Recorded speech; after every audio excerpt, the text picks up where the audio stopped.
According to the state's attorney's office, 1 in 3 females and 1 in 7 males report experience dating violence while in their teenage years. Learn how Montgomery County is being proactive to help our teens stay safe. Next on Connecting Our Community.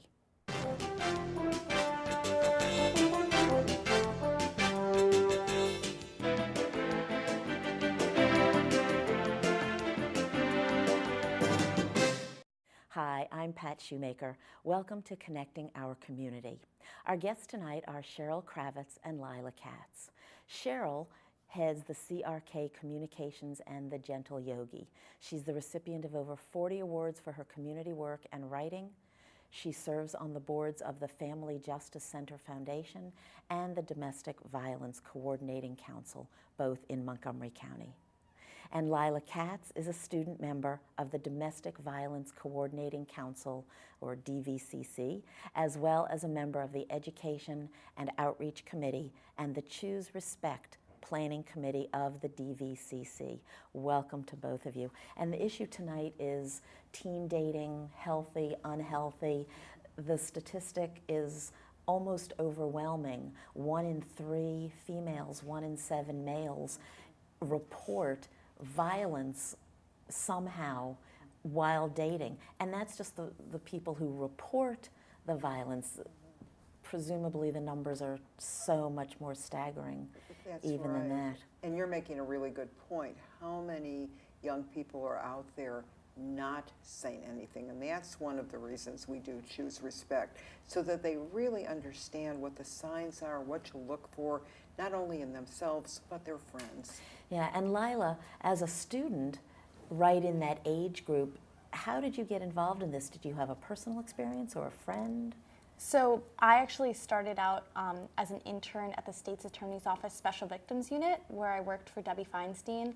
And I really just, my passion for helping domestic violence and helping teens in my position, or in other positions, in domestic violence positions, really just soared from there. So the summer after my sophomore year, after my internship, Debbie, my boss, told me about a position as the student member of the Domestic Violence Coordinating Council, and I applied, and here I am now. So it's really just been an incredible experience for me to learn so much about the issue and to be able to really, I feel like, make a difference in my county and among my community. Okay.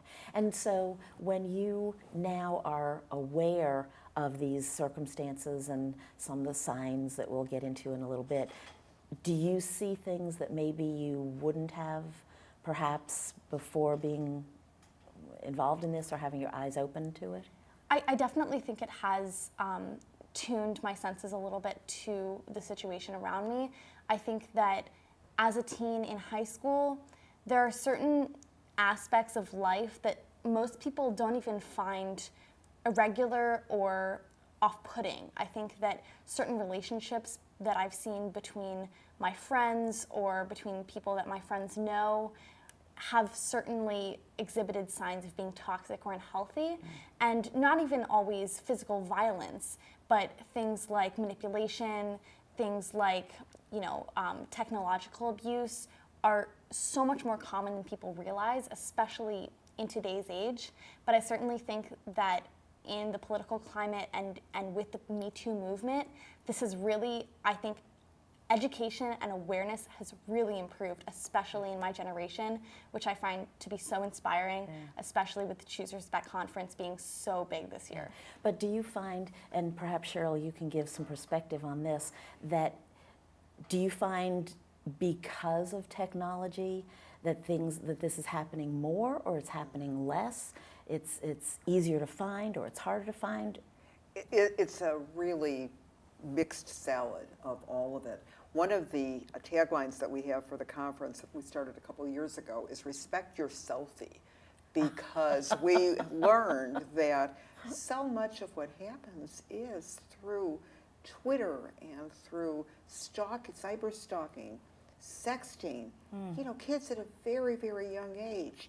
And sometimes, as Lila was saying, it exhibits itself in the form of stalking. Later on, we're going to talk about some of the public service announcements that were entered. And a number of the entries, the kids talked about what happens when somebody is texting you 50, 100, and this is, not an exaggeration, 50, 100 times a day. Oh my Where are you? gosh. What are you doing? How come you're not home? All of that. And so, yeah, absolutely what Lila is saying is very true. Yeah. And an aspect that I found is that, with your phone always being in your hand or in your pocket or in your purse, that gives an outlet for an abuser to constantly be by someone's side, which is really terrifying for victims. Yeah. And you can't always put a restraining order on a phone, right? So blocking is helpful, but it's a situation that some victims fall into a trap where they don't know how to get out because it's right there in their hand. Yeah. And you can't really get rid of your phone because it's your lifeline, especially at your age. So what do you do if you see a sign of something that you think isn't right, isn't the way that relationships or dating should be? What do you do? How do you approach your friends or your friends' friends or? I mean, this sounds Whatever. cliche, but I talk to my mom. We're very close, so I just, I would discuss it with her. And then there's a teacher at school that I feel very close to and would feel comfortable talking with her. So if it gets to a point where I feel like it needs to be reported to administration, then I would go to that teacher. But in general, if it's just, some slightly upsetting behavior, or if I feel like a friend is being taken advantage of, talk to my friend, talk to people close to them as well, and just make sure everything's okay, and if there's a place for me to help, or if there's a place for me to get help from someone else. But do you find that your friends resist that if you say, I saw that you went out with so-and-so and it just doesn't seem like he's respecting you or she's respecting you? What's the response to that from them generally? So there absolutely can be a tricky situation, and it's not even something that I've always experienced, but that I've seen others experience as well.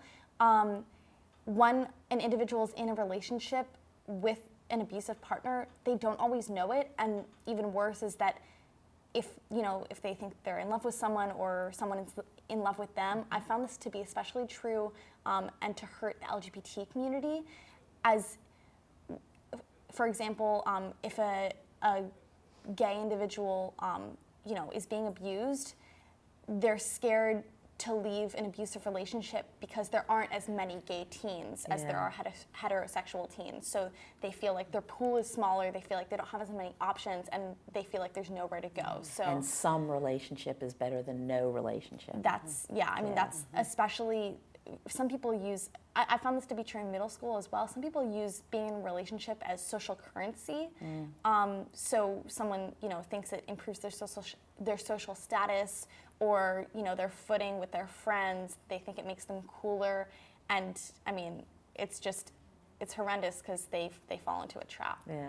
And Cheryl, as an adult, as a parent, as a teacher, as someone not a teenager, what do you do if Lila came to you as her mother or her teacher or counselor or whatever? Where do you go from there? Actually, it did happen to me with my own daughter, and she spoke as a student survivor a couple of years ago at Choose Respect because she wanted to tell her story. And she attended a Montgomery County High School. It was when she was a sophomore. Now, you would think, listening to all the things that I do around prevention of domestic abuse, but as Lila was saying, she didn't pick up on some of the stuff. And we were very, very fortunate that she had a mentor, a young woman who was going to the University of Maryland, who also noticed some of the signs that I noticed. And so I spoke with her mentor, and these signs included, she wasn't going out the way that she used to. She was suffering from anorexia. She didn't have any money. All of the things that we would look at if somebody was in an abusive relationship as an adult, but it's magnified when they're young people. So finally I spoke with her mentor who talked with her, and the both of them came to my husband and myself. We did what Lila is suggesting, we went to the school, we went to the principal, we talked to the principal, we talked to the parent of the young man. We blocked him on every piece of social media that she had. And, you know, we said, we're not playing games, and we will take out a peace order if necessary. Yeah. And that's what happened. Yeah. And she, you know, from that day forward, she said she was going to do whatever she could do to help others. Well, that's good that survivors are talking about it more. I think it's coming out more because people are getting the support. Do you think that it's happening more and that's why there's more talk about it, or do you think that just people are more comfortable and feel supported? I think people are coming out more to talk about it, but I think it's true that they're within certain populations, not only the LGBTQ community, but also certain ethnic groups. If somebody, you know, it's unheard of to report something like this within your community. Unheard of. So one of the things that we do with the Domestic Violence Coordinating Council is we've devised these language cards that we put everywhere, libraries, schools, you know, you name it, buses, so that people know where to call for help, because one of the fears is that they won't be understood because English is not their first language. And so we need to be there for them when they come for help. Right. I thought you meant that they won't be understood because someone would answer the phone who isn't a survivor, isn't somebody with experience. I didn't think about the language part of it, but oh my gosh. So all those cards have the phone number of the Family Justice Center, but there is a way that we can give them the help that they so certainly deserve. Yeah. And do you find that it's sometimes more female than male? I know the statistic that I gave at the beginning is 1 in 3 females, 1 in 7 males. Do you think that's because girls are more likely to report it, or have a friend who tells them to report it? I certainly think it happens more to females, as the statistics show. I think that oftentimes an abusive relationship almost always is about a power dynamic and a power struggle.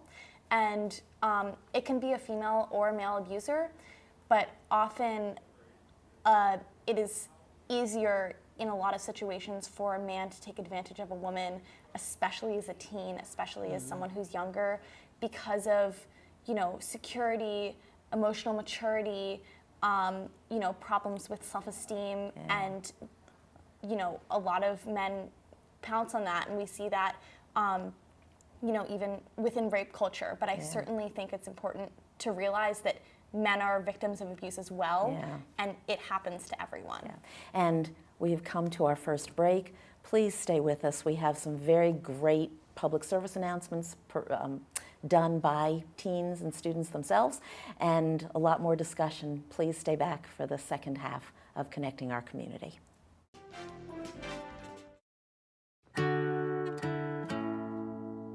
I'm Alejandro Escobedo. Music has always been my life, but that was almost taken away from me by hepatitis C. Thankfully, I received treatment and stopped cancer before it started. Yes, cancer. Most people don't know there's a link between certain viruses and cancer. I didn't know, but I do now, and so should you.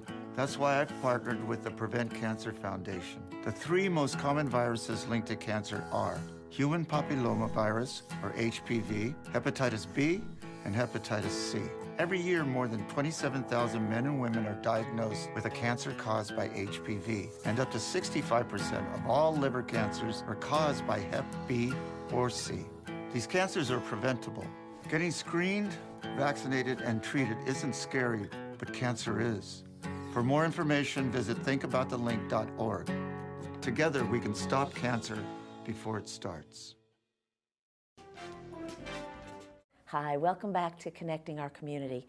We're talking this evening with Cheryl Kravitz and Lila Katz about teen not domestic violence, but dating violence, healthy relationships, unhealthy relationships.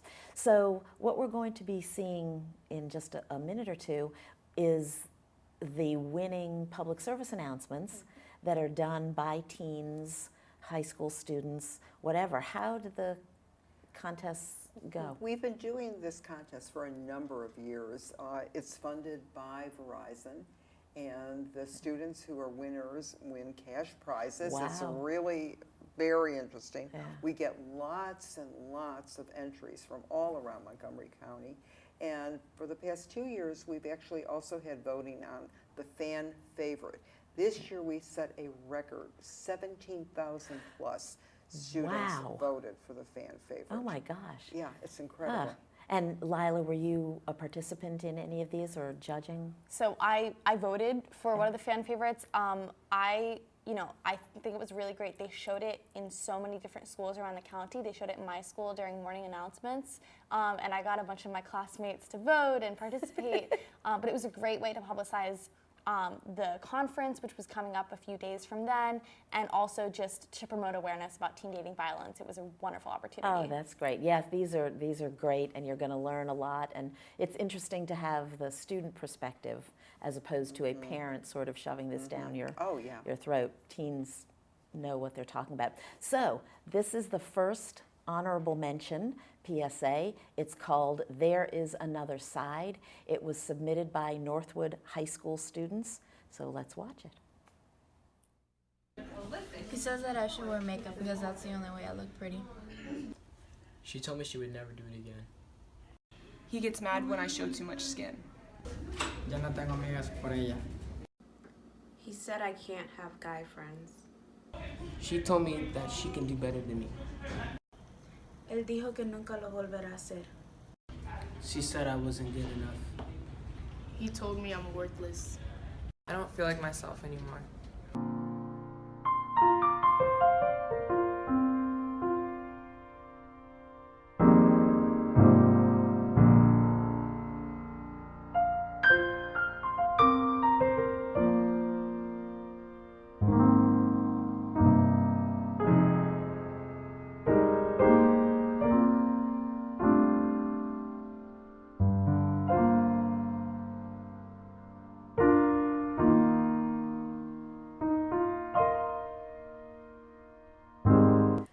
That was great. And this next one is an honorable mention also, and it was also the fan favorite.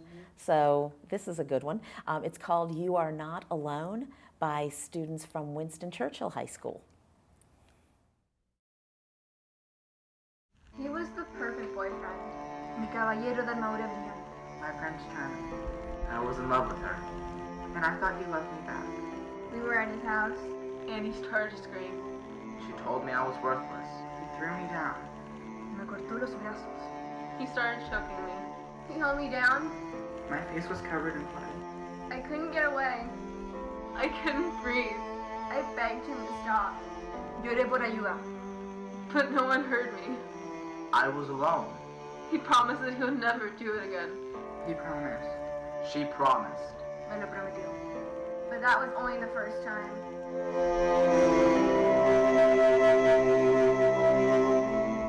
I couldn't tell my parents. Y yo aún lo vi. He told me it was my fault. So I called the Family Justice Center. They promised that everything would be okay. Me dijeron que no estaba sola. You're not alone. You're not alone. You're not alone. You're not alone. Tú no estás sola. Oh, that was great. I can certainly see why that one was a fan favorite. Absolutely. That's terrific. So now we're moving into the actual places. So this is the third place public service announcement. It's called Dear Diary by Roberto Clemente middle school students. So this is really phenomenal that it's middle school students. Is this thing on? Okay, we met 2 years ago, and he finally asked me out today. I feel so lucky and happy, and our friends are so supportive of us. I think it's going to be the perfect relationship for both of us. Today, I was telling him about how much I love art. He told me it was stupid, and I have to stop if I want to be with him. I don't know what to do. So I just checked my phone and saw a bunch of texts and missed calls from him. All the texts said things like, "Where are you?" and "Are you even seeing my calls?" He sounded really angry. I don't think it's a big deal. He's always been really protective of me, but nothing this bad has ever happened before. He got really mad at me today, and he yelled at me in front of all of our friends. He pushed me. I thought it was a perfect relationship. I never thought it would get hurt. If you think you're being abused by your partner, don't hesitate to talk to someone. The Montgomery County Family Justice Center helped me, and it can help you too. Another great one. Certainly you can see why these won the awards. Now we're going to watch the second place winner. It's called It Was All Her Fault. And this is again submitted by Roberto Clemente middle school students. Amazing. So let's watch this one.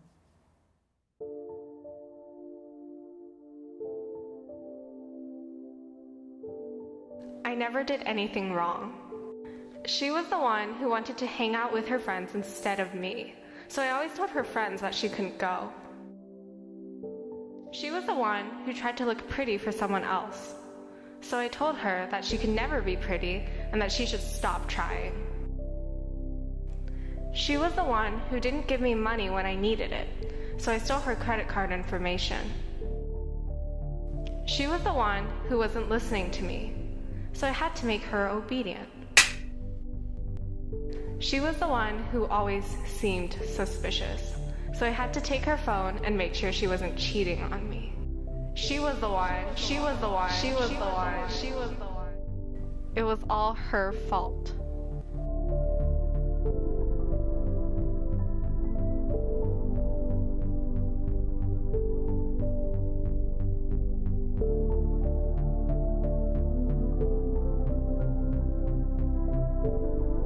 Another great one, but here's the first place winner that is just fantastic, deserves every bit of the recognition. It's called Reflection, and it was submitted by Thomas Wooten High School students.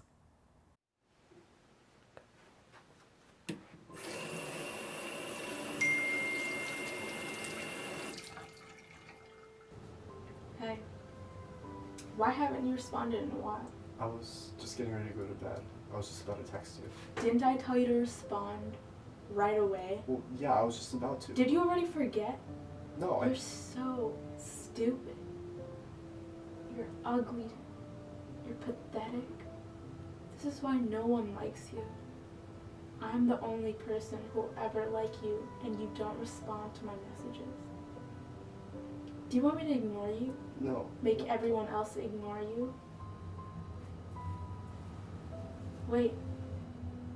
No, I'm sorry.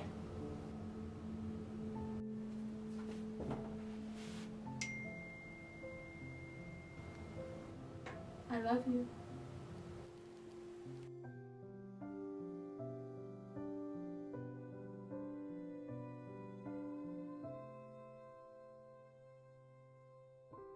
Those were fantastic. So how can somebody watch these who might not have DVR'd this show? They can go to the Montgomery County Family Justice Center website. Everything is up on there, including a video, it's about 60 seconds long, that one of the interns at the Family Justice Center put together to open the entire conference because it was, as Lila said, the 10-year anniversary. And we really wanted to recognize everything that has happened in the past 10 years. Oh, good. And we were talking about these PSAs, Lila, and you had a very good point about them. I really think, I think a great aspect of the PSA contest this year was the diversity that the students were able to show. So, not just, they showed really great diversity with race, gender, the LGBT community. I thought they did a great job of showing really anyone can be in this position, and anyone who's in this position deserves help. And I think if people remember nothing else, I think that should be the line. But I was sort of astonished that there were middle school students involved in this. I don't think of middle school students dating, for one thing, or being in relationships, because I'm very old and that seems ridiculously young to me. But the fact that there are middle school students who even need to be made aware of this circumstance is so sad to me. Oh, I know. And they're as young as 6th graders. But the thing is, they're watching television. They're hearing, reading, listening to the news. They know this stuff. And so the way that we can keep them aware, keep them safe, keep them in a position that they can help others is to give them the information early and give the parents the information early. Yeah. So as the parent of somebody who's perhaps the one who is doing the abuse, we have very little time left, but we always talk about if your child is being abused, but what if your child is the abuser? that's a whole other ballgame. And some of the signs are actually the same. So if you see the young person continuing to text all the time, have money that you don't understand where they're getting this money from, having one partner, either gender, where they're just talking, following up all the time, making sure that that young person is, you can tell that they're stalking them. You know the signs, and it's good to have a conversation with them. We have information also on the website about the signs to look for, both if your young person is being abused or if they are the abuser. And there's help out there. There is. Good. And I'm sorry, Lila, we have 10 seconds for you to. I think it's similar to bullying in that a lot of the times bullies themselves are being bullied as well or have been bullied. So I think if someone is an abuser, look into their background, look into what they're experiencing, and try to solve the roots of those issues. Excellent. Fantastic. This has been a great, hopefully very entertaining plus informative show. For more information, go to the Montgomery County Schools website, the Family Justice Center website, montgomerycounty.md.gov/FJC. Thank you, Lila. Thank you, Cheryl. Thank you all for tuning in. And we hope to see you next time for another Connecting Our Community.